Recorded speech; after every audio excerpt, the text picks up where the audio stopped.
सोनिया और पवन जुड़वा भाई बहन हैं। वह कुछ दिन पहले अपने मामा जी के यहाँ गए थे। कई दिन तक खूब मजे करने के बाद आज वह घर वापस आ गए।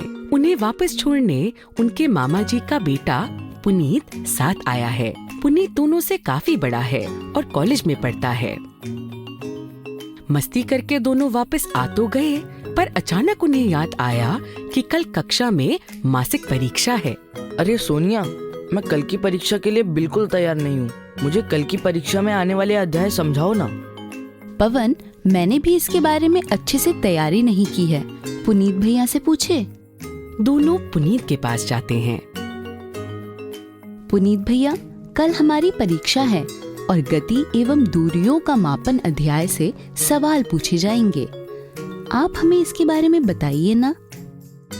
तुम समझाओ सोनिया, कहीं जरूरत होगी तो मैं तुम्हारी सहायता कर दूंगा। ठीक है, मैं कोशिश करती हूँ। पवन, हम पहले दूरियों का मापन समझते हैं। अच्छा, ये बताओ कि हमारे घर से हमारे स्कूल की दूरी कितनी है? ये तो मुझे नहीं पता, लेकिन मुझे ये जरूर पता है कि हमें स्कूल पैदल जाने में 20 मिनट लगते हैं।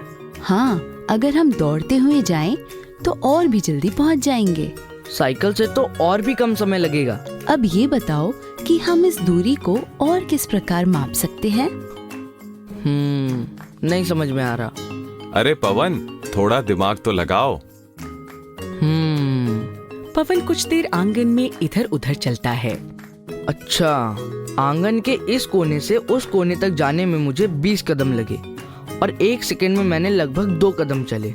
इस हिसाब से मुझे स्कूल पहुंचने में तकरीबन 23 या 2400 कदम लगते होंगे। शाबाश पवन, क्या तुम जानते हो कि पुराने जमाने में लोग ऐसे ही दूरियों को मापते थे। अलग अलग जगहों पर भी शुरू में लोगों ने शरीर के विभिन्न अंगों की सहायता से दूरियों को मापना शुरू किया। जैसे भारत में प्राचीन काल से अंगुल यानी अंगूठे से तितली उंगली तक की दूरी का प्रयोग किया जाता रहा है। मिस्र में लोग कुहनी से उंगलियों के छोर तक की लंबाई का उपयोग दूरी मापन के लिए करते थे।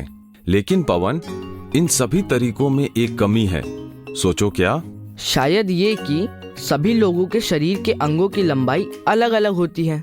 जैसे पुनीत भैया, आपके कदम मुझसे बड़े हैं। बहुत ठीक कहा। और पवन, जब कुछ सालों में तुम्हारा कद और बढ़ जाएगा तो तुम्हारे शरीर के अंग भी बड़े हो जाएंगे और तुम्हारे कदम भी। हाँ, इसलिए हमें दूरी के मानक मात्रकों की आवश्यकता होती है, जैसे मीटर, फुट, गज आदि। हमें इन मात्रकों की जीवन में बहुत आवश्यकता होती है। देखो, जैसे हमारे घर और खेतों की जमीन मापी हुई है, घर की दीवारें, पलंग, पूरा मकान, सड़कों की या किसी भी वस्तु की लंबाई चौड़ाई आदि बिल्कुल सटीक तरीके से मापने के लिए हमें ऐसे मानक मात्रकों की आवश्यकता होती है जो पूरे विश्व में समान हो। ये अच्छा भी है सोनिया। जब हम पहलवानी या बॉक्सिंग जैसे खेलों में भाग लेते हैं तो उसमें हमारे वजन के साथ साथ हमारा कद भी मापा जाता है और हम ज्यामिति में भी वस्तुओं की लंबाई, चौड़ाई आदि के बारे में प्रश्न हल करते हैं, वो भी माप के अनुसार करते हैं।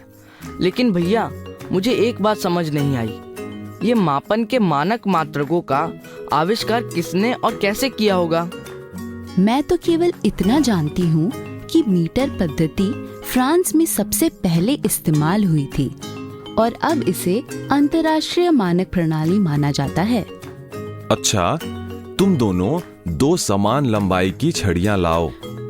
दोनों वैसे ही करते जाते हैं जैसा पुनीत कहता है। ऐसे ही एक विद्वान ने एक छड़ी लेकर उसको मीटर का नाम दिया और सबको उसके बराबर की छड़ियों से लंबाई मापन करने को कहा।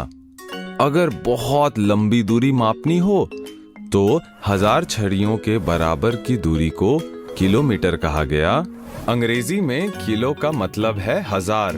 और छोटी दूरी मापनी हो तो? उसके लिए तुम अगर मीटर वाली छड़ी पर 10 बराबर हिस्सों का निशान लगाओ और फिर 10वें हिस्से में फिर से 10 बराबर निशान लगाओगे तो वो सेंटीमीटर को दर्शाएगा, जिसे हम छोटी दूरियों या चीजों के मापने के लिए इस्तेमाल करते हैं।